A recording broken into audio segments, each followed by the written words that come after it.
Welcome to our special call, February 1, 2023 meeting of the City Council Planning and Zoning Commission. At this time, I'll introduce our staff. Ashley Cartwright, Executive Director, Urban Development, Jimbo Woodson, Deputy City Attorney, and the cast of thousands behind them. Glad you're here. Introduction, there are 9 members of the Planning Commission, all of whom are appointed by the mayor for staggered terms, with the exception of the City Council representative who is appointed by the City Council. I ask that the commission members introduce themselves and state their occupation, beginning with Councilwoman Howard, who is not here tonight. I'll start to my right. Ann Hornsby, attorney. Eddie Pugh, retired. Estella Hare, finance. Tim Harrison, general contractor. Petition sign up. There are sign up sheets outside for public comment. If you do not sign up, you will still be given an opportunity to speak during the public comment portion of the agenda. The commission will take up items in the order of the agenda. The commission will receive a presentation from staff regarding proposed zoning text changes for the articles identified for discussion. The commission will vote to recommend or not recommend these amendments. Note that the Planning and Zoning Commission is a recommending body for the zoning text and zoning map changes, and the City Council is the final authority. After the staff presentation, the floor will be open for public comment. Individuals wishing to express support or opposition will be given 3 minutes to speak. Only the Planning and Zoning Commission can grant a specified time extension to an individual. Public comment will be received, the floor closed to public comment, and the commission will open discussion among themselves, reserving the opportunity to vote to accept or reject any proposed changes for final consideration at the review meetings that will take place in 2023. Excuse me. These proceedings are video recorded and broadcast live. All public comments should be made at the podium into the microphone. Please first state your name and address for the record. Jurisdiction. Regarding zoning text amendment section 11-52-76 of the Code of the Alabama States, the legislative body of such municipality shall provide for the manner in which such regulations and restrictions and boundaries of such restrictions shall be determined, established, and enforced from time to time amended, supplemented, or changed, and may adopt such ordinances as may be necessary to carry into effect and make effective the provision of this article. The Planning and Zoning Commission serves as a recommending body to the legislative body. While the zoning text amendments will be considered in pieces, they will not be enforced until the full zoning text is adopted and the zoning map changes implemented. In layman's term, if there is a vote at any point to recommend changes, they will not be enforced on any property until the City Council adopts the zoning text and zoning map changes formally through many public hearings. Conflicts of interest. Do any members of the commission have any conflicts of interest or possible conflicts for any topics on the agenda for discussion this evening? If so, please state the same for the record. If not, we will begin. Ms. Kreitz? Good evening, Commission. It is good to see you after having you from home last month. I realized how hard it is to talk to no one in front of me, so I'm very glad to have you in front of me, and thank you, Mr. Harrison, for picking up as the chairman tonight. I know Mr. Wright is very thankful. Of course, let's get into some quick meeting expectations. Of course, steering committee members, if you're here, please note that you are part of the steering committee. Planning and Zoning Commission members, you've had time to review all of what we've been given and what is on the agenda tonight and as we move forward. Of course, we're beginning at 5 o'clock and ending no later than 7 p.m. I don't think we will get there, but as these meetings continue, as we wrap up this code review process, these meetings will get longer. So let's just straighten our backs, and we've got this all together. We'll be using a 3-minute timer visible to all parties for public comment, and staff will be managing the flow of the meeting for efficiency. Remembering that our code rewrite is maintaining what works today, updating what doesn't, and implementing the comprehensive plan's recommendations while updating development standards, permitted uses, and making things more user-friendly. Of course, the ordinance update process will take two terms. It is the zoning text and the zoning map. And so we are just running full force into item B on the screen today, those development standards. We are trying to wrap up development standards with the rest of what we have tonight, and we'll get into administration and some other things in coming meetings. So, as we begin, you'll see that there are 6 subsections for us that you were able to consider and to review beforehand, and what our stakeholder groups and the members of the public were able to look at as well beforehand. Mobility, connectivity, landscape and buffering, open space, neighborhood compatibility, form and design, and green building incentives. So, of course, all of these sections carry forward a lot of regulations that we have in our current code today. We are modifying, we're clarifying, we want to make sure that we are improving the user-friendliness of our zoning ordinance. What it does is it organizes standards across all zoning districts within a single section. It carries forward appropriate regulations from what we have today that are still relevant. We still have good things in our ordinance. I know it seems a lot of times that I'm standing up here just dogging our zoning ordinance, but it's good, it works, but it could be better. What we want to do is provide appropriate updates and revisions, modernizing and then introducing standards that are essential for achieving the land use goals of the comprehensive plan. And I think that's important for all of us to remember is these updates are coming from a place of, here's what the public said they wanted, what went into framework, what we adopted, and now as we implement the goals and the objectives of framework, what we should have in the zoning ordinance should reflect those goals and objectives. So, as we get into this first section tonight on mobility and connectivity, remembering that focus is on ensuring that developments are served by a coordinated multimodal system internally and externally. You have the intent is to maximize the safety of all users, reduce emergency response times, promote walking and biking, facilitate the use of public transportation, and minimize congestion and traffic conflicts. All of those being goals of the connecting chapter of framework. So what you see is a real correlation between the transportation standards in the zoning ordinance and subdivision regulations. We are trying to take in the zoning ordinance things that don't need to be there are either going into the Tuscaloosa transportation standards, which you'll be getting a briefing on from the Office of the City Engineer at your February 20th meeting. And then the subdivision regulations and how all of these things interplay and interconnect. But there are just some things that don't belong in zoning that are there today. So we want to clean a lot of that up.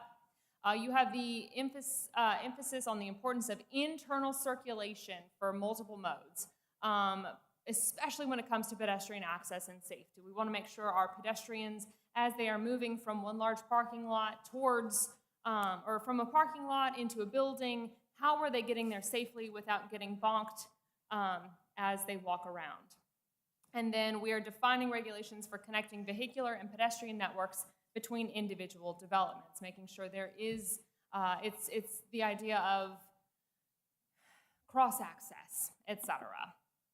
So what we heard back from our stakeholder groups was that we need to clear up and make sure that a new single-family dwelling isn't having to adhere to cross-access and all of these things. There may be a small way that the language is confusing in that regard. We need to clean that up. That the streets should be designed to minimize the need for traffic calming measures.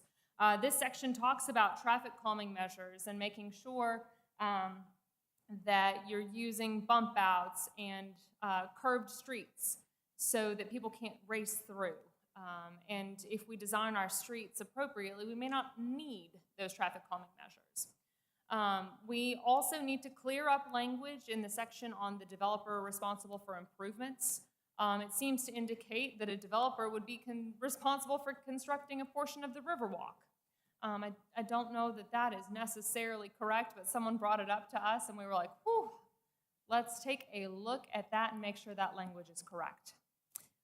It was noted that the cross-access requirement could be a little strong for all non-residential districts. It may not be appropriate for all.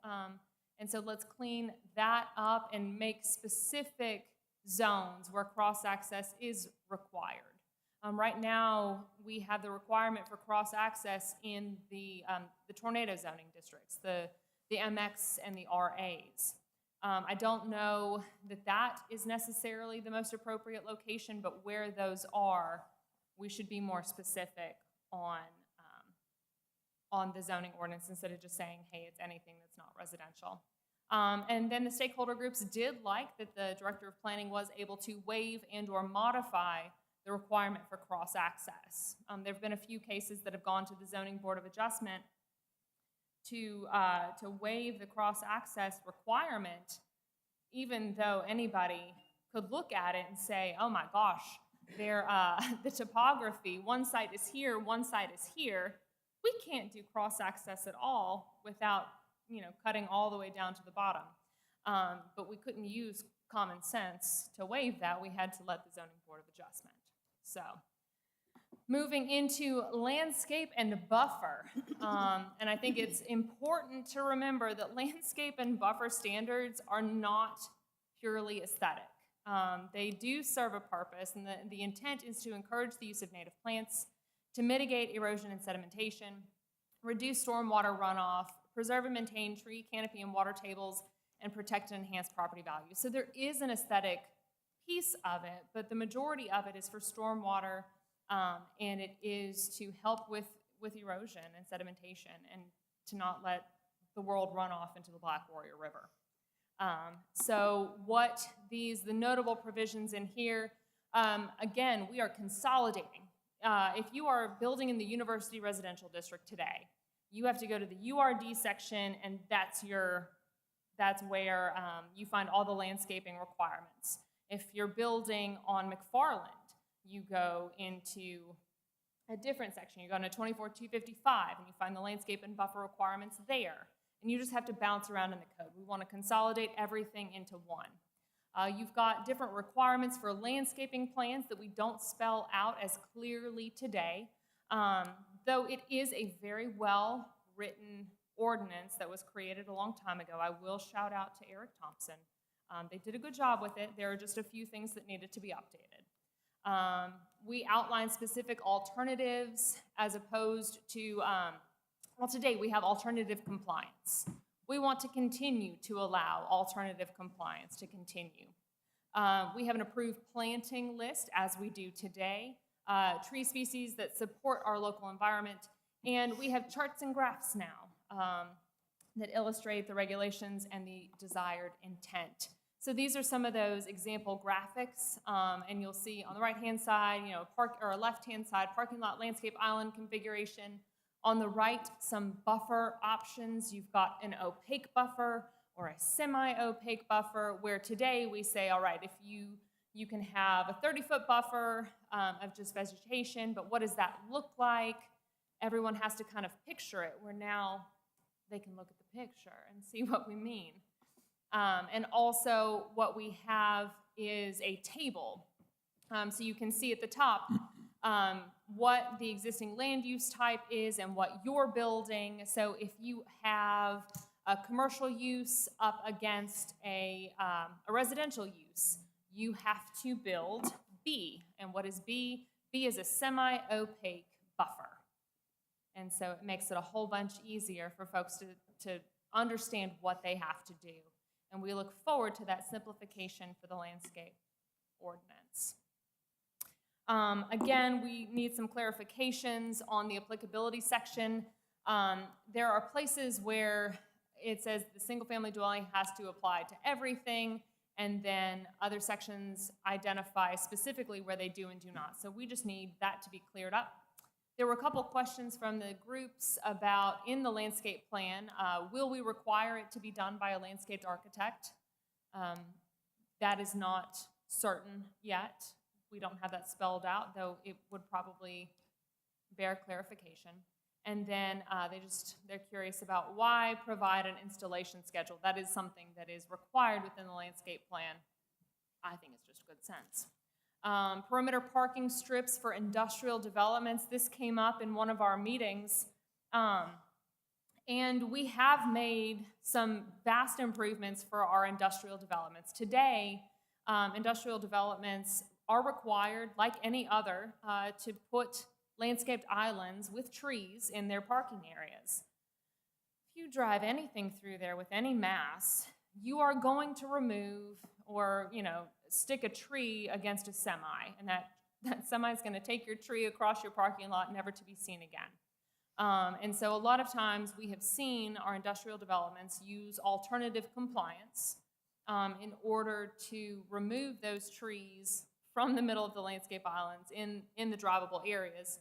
But there was a question about whether perimeter parking strips would be necessary between industrial districts. I'm not sure I understand what that means. Me neither. No, honestly. I mean, I'll just be very frank. Perimeter parking strips, as I said, they're not purely aesthetic. And even in our industrial areas, I think you need to require adjacent to the roads, because that's the only place where the perimeter parking strip would be. Okay. Adjacent to the road, you've got your 10-foot planting strip. You call it a day. Ashley, Yeah. the landscape, the different classifications of landscaping for different zones, are these set, or can you use a more restrictive type landscaping if you want? Are these minimums? Those are minimums. So if you want to use a D, which is more yes. restrictive, and a C, you can do that. 100%. Right, okay. Yep. Okay. Yep. Those are the minimums. If you wanted to do something more, you absolutely could. Okay. And then there is a note, and we do need to clarify this as well, that requiring all stormwater inlets within the landscape planting areas of parking lots may not be possible. So we had some great feedback from our stakeholder groups. And so that's why we're showing you a little bit more, because things got fun. We had some great meetings and good conversations. Yes. I would say that the installation schedule, which apparently has been questioned, it makes perfect sense. It makes a lot of sense to me too. Right. I mean, without it, certainly, extraneous circumstances and things can happen that would delay that, but Yeah. there should be a vehicle for requesting an adjustment to that. Which I imagine should be would easy be enough and very something simple, that could be but, written in. I agree with you. Simply letting it open-ended time-wise doesn't seem wise. Some more feedback was, and this was an interesting concept that I was glad someone brought up, that if a parking lot is interior to a site and surrounded or screened completely by a building, the interior plantings, those landscaped islands, could be unnecessary. It makes the parking area larger because you're having to take up or add in an additional parking space, basically, for every landscaped island that you need. So you're forcing that area to become larger. And I think it's actually a point that needs to be considered within our code, that if you're using the building, you've got to have your stormwater detention anyway. So they may end up with some landscaped islands. But requiring it to happen and requiring trees and something that is completely enclosed may be a little unnecessary. So would this apply to our last meeting? We had the Sealy development that was right behind the edge, that was surrounded by 4 buildings. Could have been. Do you consider that completely enclosed, or does the buildings have to be one single building? I don't know that we would ever have something that's a complete square. Right. But I do think we would need to spell out. I mean, I think that's the case that they're, under the current classification, they're going to be required to use landscape islands in there, Yes. which reduces the parking spots to. But until we have a Pentagon? Yeah. There you go. Correct. I do think, if we moved forward with making an adjustment like this, I'd want to see clarity provided to what would it mean to be completely Right. screened or surrounded. Because the only, in my head, I thought of the Sealy property, Charleston Square, which even in its old configuration was only on 3 sides. And so clearly that's not completely surrounded. Correct. But if you had, and even 2700 Capitol Park is not completely surrounded. So what does that end up looking like? I can't think of a single parking lot that's completely surrounded. I just don't want our new rules and regulations manipulated against us like they have I been in the past. concur with you. That would be Okay. tragic. Right. They also talked about the idea of reducing or eliminating the buffer requirement between proposed townhomes and existing single-family. With the cost of construction increasing, townhome growth will probably increase as well with an affordable single-family option. And this goes back to this chart here, where you will see it is, all right, here's townhomes in this column. And so adjacent to single-family dwellings, you are required to do a buffer adjacent, and that may not be as necessary as we continue with just our pure need for housing within Tuscaloosa, or it could add cost to a project. And then there was a request to allow the Director of Planning to allow dumpsters in a landscaped area if there is no detrimental impact or a site-specific condition.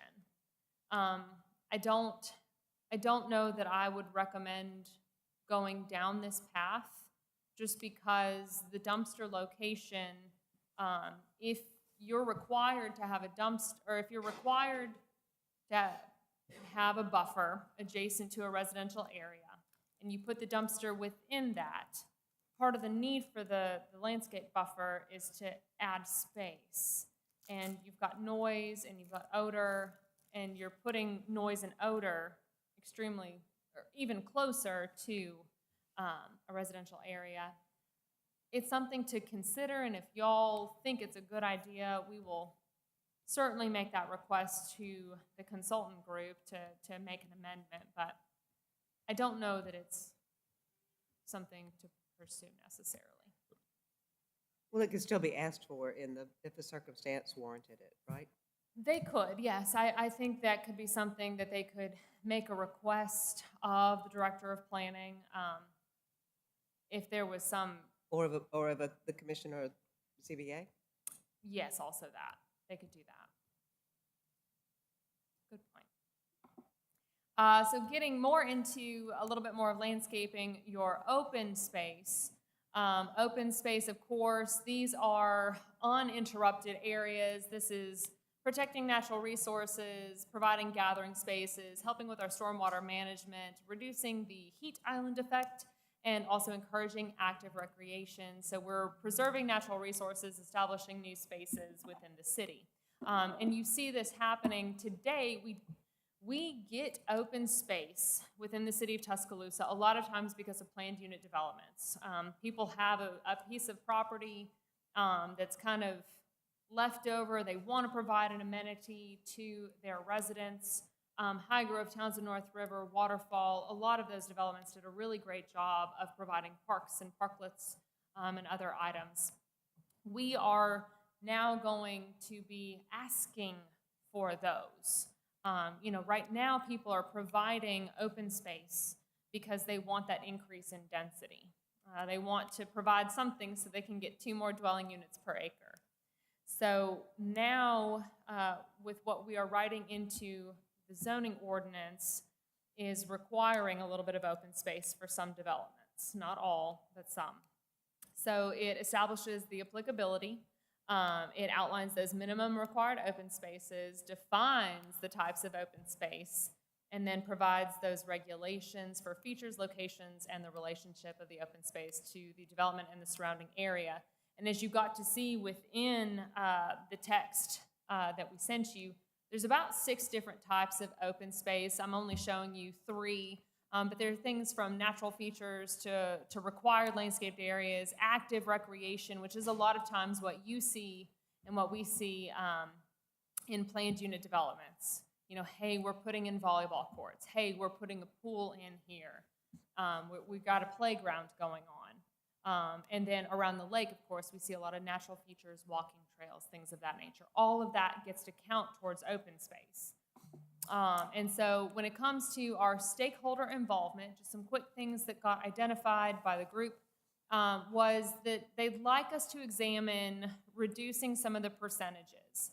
That there's a balance to be found between the desire for open space and the affordability consequences of the same. And I understand that. And so we are going to take a look again had a document we made, and we're going to update it some, but we calculated some of the percentages of open space that have been provided in some of those PUDs that I just mentioned to you. And they may actually be in line with what these percentages are. We'll bring that back to you. But the example that was given to us in the feedback was, you know, a 10-acre townhome site has a quarter-acre park that's about 2.5%. And they pondered whether 12% and 15% could be too high for a planned development district as well. So you could entertain a lower percentage of minimum open space and do what we do today and say, all right, you get a little bit more density if you up your open space. So we do want to examine this a little bit more and look at what our norms are. And then it was also noted that in areas like the Strip, you could use parklets as a good option for open space, though many or most would end up on public property. A parklet is, A parklet, so you see it a lot in urban areas, or one that comes to my mind is they use the on-street parking area, and they make a little seating area adjacent. It's a traffic calming measure. It's very urban. It's very cute. It's very chic. A parklet.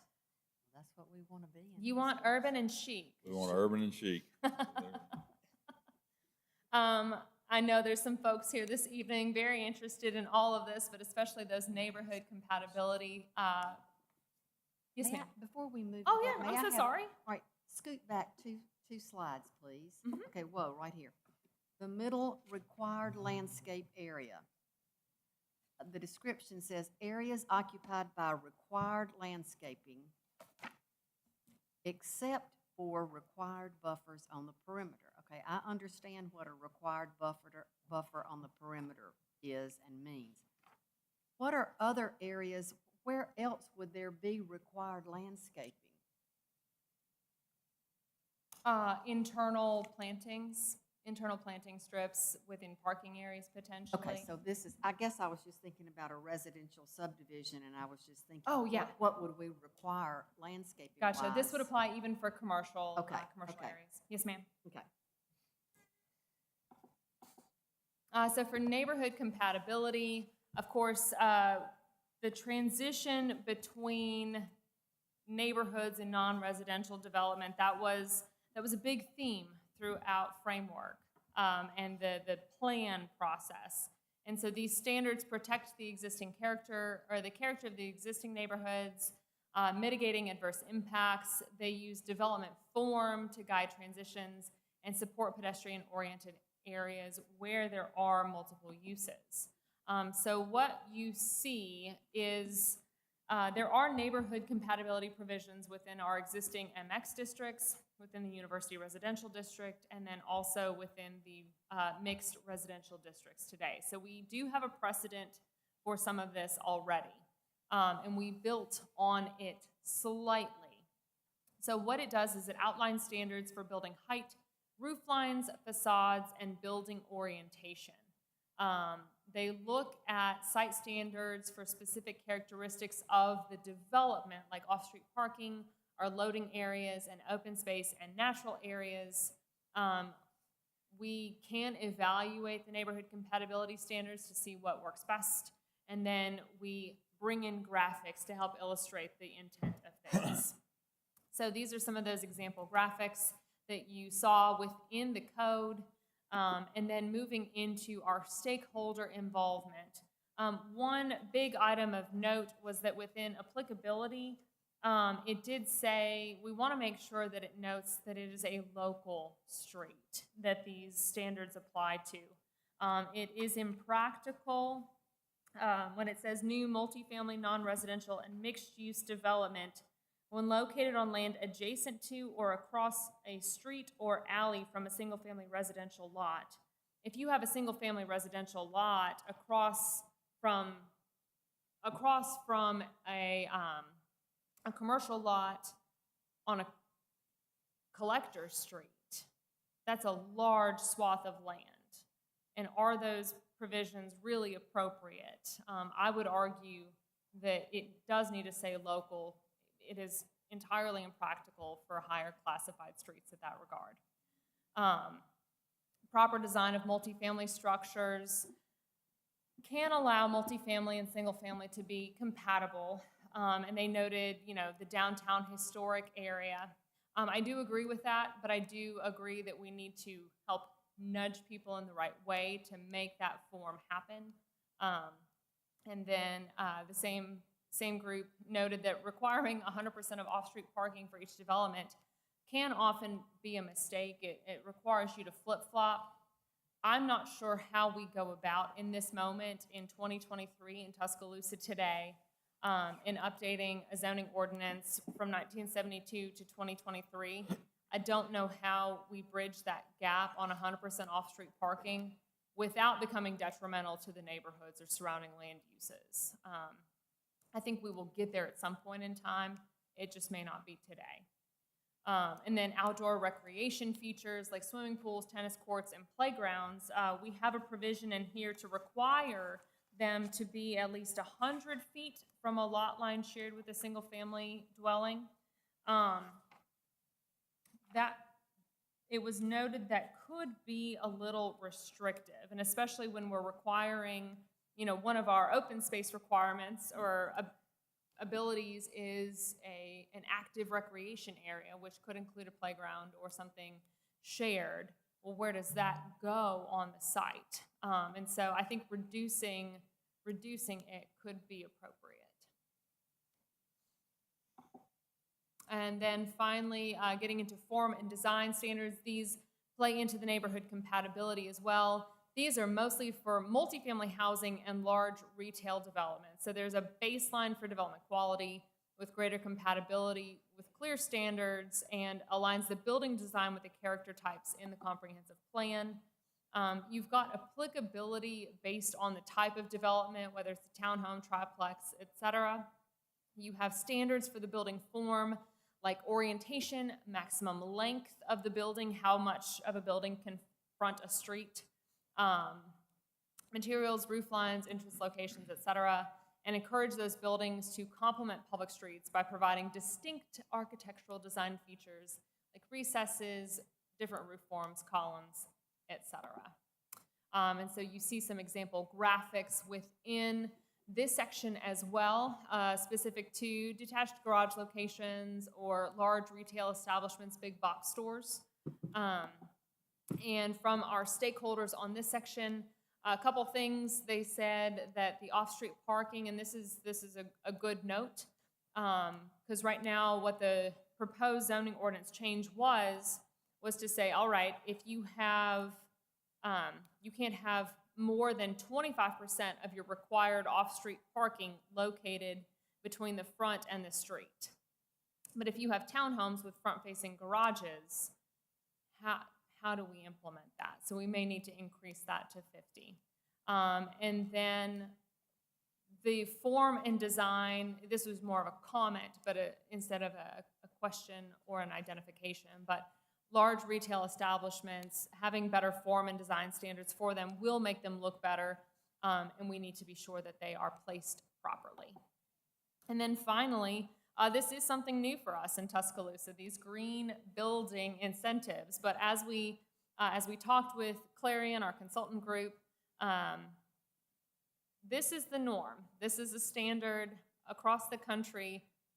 Things like this are getting written in. And so we want to make sure we are also being modern. So this is support for green building practices and modern construction methods. Along with urban and chic. Or we are also urban and chic, yes ma'am. By promoting energy conservation, encouraging alternative energy use, water quality, supporting healthy landscaping, and incorporating urban agricultural opportunities. So basically, we are describing what we want to see and how you do it through building incentives within the zoning review process.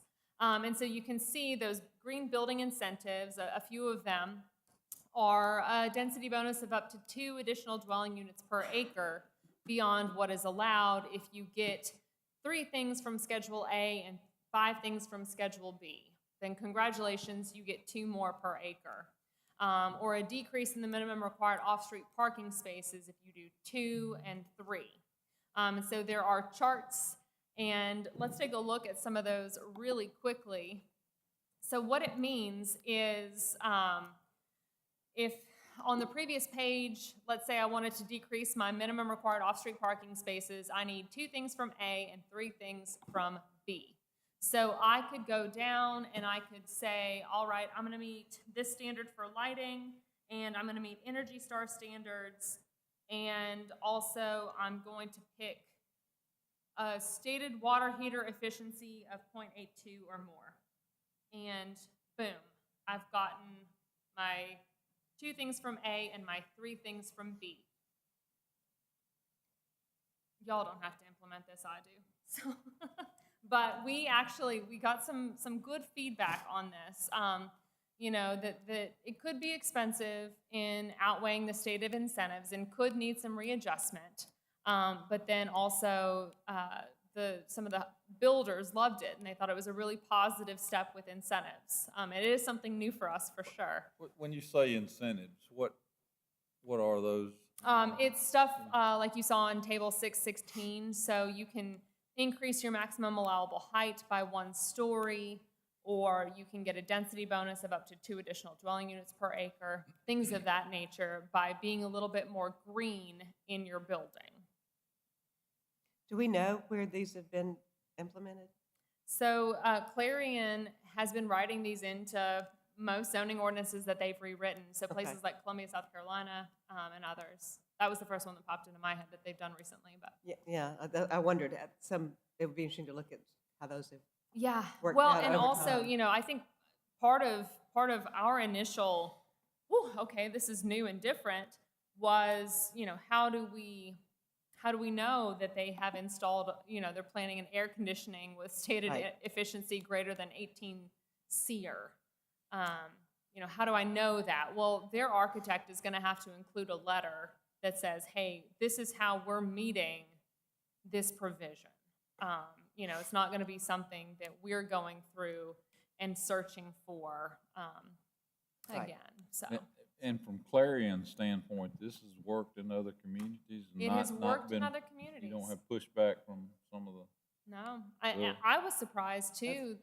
You know, the mean, I home can see- builders that love it, very positive step came from the home builders. What about when you get your CO, after you build a structure and you apply for your CO and somebody comes out and inspects it? Do they do an inspection which could look for some of these things, or is that You could. over and above what they're required to check No. off on their checklist? No, I mean, if it's something that gets built in as a requirement, we would look for it at the end. I mean, I think that'd be something, that would be the stopgap measure. I mean, you can get somebody to come in and say that they've done it and certify a letter, but I mean, I think that would need to be included, to be honest Yeah. with you. Who checks all of this? These green features, for example, like 16 SEER and 18 SEER. I know I just had a AC unit installed, and all of that has changed since my old one. It's increased. You know, I don't know what it is, 16 or 18 SEER may be the minimum requirement now. I know, Tim, they're changing that stuff Yeah, every that- day. it's pretty So close. you'd be giving them points for something that they got to do anyway. So that was That's a something. good point. That was something that we've talked about as staff too, because this section will eventually need updating, or it will eventually need, Or everybody will. right, or Yeah. everyone's going to qualify for it because all of a sudden now 16 or 18 is the standard. You know, and we want to be sure that we are keeping up with this. So is it something that gives me a little bit of a heart attack? A little bit. But is it something that I think we could perfect and would be something new and different for us, but also work towards how to Look. get a little bit more? I'm all about being green, and I think that's a positive move for the city, but this one could be very administrative intensive. We agree with you. Yeah. We recognize fully this is heavy on staff. This whole section is. because it requires us to check on that front end, you know, that when they submit that building permit, it's, hey, we're intending to take advantage of this, and this is what we're doing. And it would have to be, quite frankly, it would have to be, I don't think you could do it in a brand-new residential neighborhood, because you're having to check that each one of the toilets being installed in the neighborhood have 1.28 GPF or less. And how do I make sure that that very last house going in is doing 1.28 gallons per flush or less? So it would have to be applied very specifically on, let's say, a commercial development or a multifamily situation. Yep. That makes more sense. Yeah. I agree with that. So that's what I have for you this evening. If y'all have any questions for me, we can do public comment. Thank you, Ms. Kreitz. We appreciate it. At this time, we'll open up the floor to public comment. Would anyone like to come to the podium and speak for or against or anything associated with any of these topics? Okay. Come to the podium, state your name and address for the record, please. My name is Kelly Fitz. I live at 19 Audubon Place, and I've been taking a few notes. I admit that I have not had a chance to really study this. I did notice a couple things I have a couple of questions on. Starting at the top in the landscape section, section 24-6.3.9, it talks about plant replacements when the required landscaping dies. And I don't know how that's going to be managed, but it doesn't say anything about like a time frame for that or what. And I don't know if that's something that needs to be inserted into the code, you know, for that. I did notice that there was that sprinklers were encouraged but not required for all this landscaping. And we've all seen people that go in with landscaping and no sprinkler systems, and usually it dies and then it hardly ever gets replaced. So that's what I'm trying to address with my question with that. Sure. In the section on town, there was a section about screening and getting rid of it maybe between townhouses and single-family residential with the kind of I guess the buffer screening. I don't want to be able to blanketly get rid of that. You know, I think there needs to be some landscaping between a single-family residential and a new townhouse or something like that, because most of those are coming, you know, a lot of those are downtown. And anytime that's built. I thought it was just minimized somewhat. Does it take it away altogether? No, I think that was a comment that was a comment to It was what a comment. it was only a comment. It wasn't. But wasn't the that we were comment gonna was to remove. take it away totally? No, to decrease it. They wanted to decrease it between. And the idea to get more density, and I mean, obviously, that's what we're not trying Right. to do, so. I mean, Yeah. Well, my other comment is, I didn't see, maybe I missed it anywhere, about having required fences. between some of Having these- what? Fencing? Required fencing whenever, you know, something like that happens. And in particular, for the part of that, we were talking recently just now about the off-street parking, you know, for these multifamily, whatever.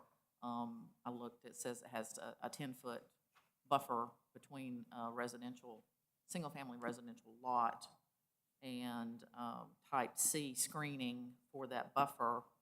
A lot of times, you know, particularly downtown, when they build these parking lots behind these plexes and what have you, the way the parking is, you know, the headlights Right. go right into people's yards in the back. And so there again, fencing, I didn't notice whether fencing was in there or required or not, but that would help with that as well. It also prevents, as you know, we have a lot of traveling people on foot, and it kind of would prevent some cut-through traffic, hopefully, into some poor single-family residential lots. So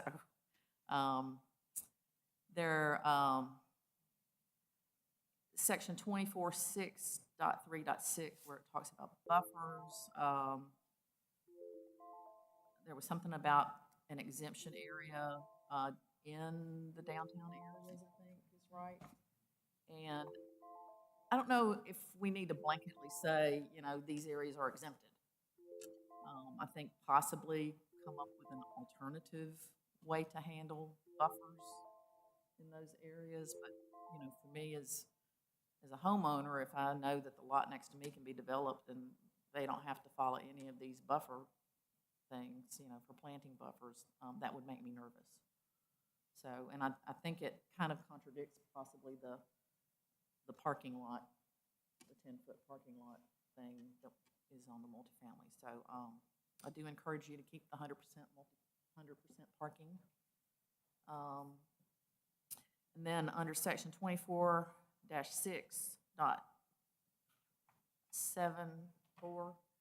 the compatibility standards with the heights.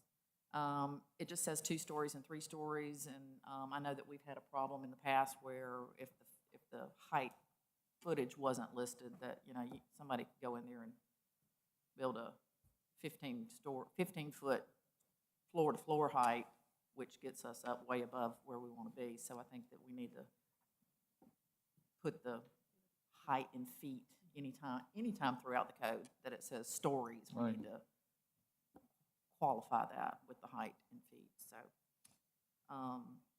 that's all I have right now. Okay. Ms. Fisher, thank you. Would anyone else like to make public comment?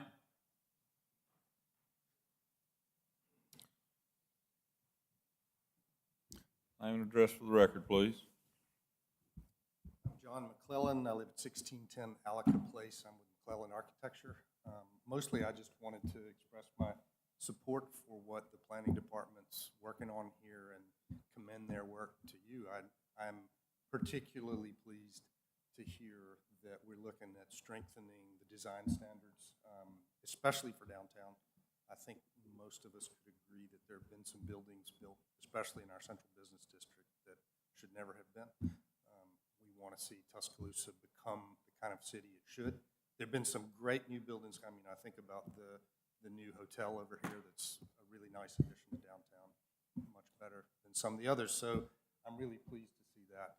I'm also really encouraged that we're looking at having incentives for green building. I think there's always a learning curve there, but in the long run, it's going to be good for the city. And I can see that it may be a difficult thing to administer, but one of the things that occurs to me, and y'all may have already considered this, I don't know, but there are existing green building standards that are administered by third parties that if we were to adopt some version of that as the standard folks had to meet, that would take the burden off city staff because then the third party certifier would say yay or nay, they meet the standard or don't. So anyway, and I know that's also not, it's not that there's no cost to that. Any of this is going to be difficult, especially in the beginning. But I think it's worth going there, and I commend the city for setting us on that path. Thank you. Thank you, Mr. Clay. Anyone else like to speak? All right.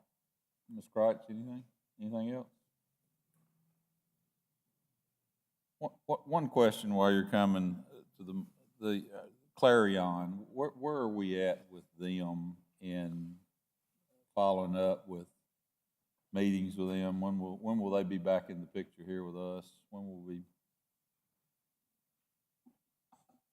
They may be back with us one more time after we get everything done, and we have one complete ordinance that we're all kind of wrestling through. I think the plan is for one more trip down. Okay. Yeah. Okay. What's next for us? What's next for you? We've got 5 more meetings. All right. We're counting down every single meeting, y'all. So 5 more. At the March meeting, Mr. Pons and the rest of the team will guide you through the general provisions, some rules for measurement, administration, and our mixed residential, our mobile home, and multifamily zoning districts, as well as the historic overlay. Nothing is changing. Nothing is changing on the historic overlay. Wait, you're not guiding us through this? I'm just going to keep on saying nothing is changing.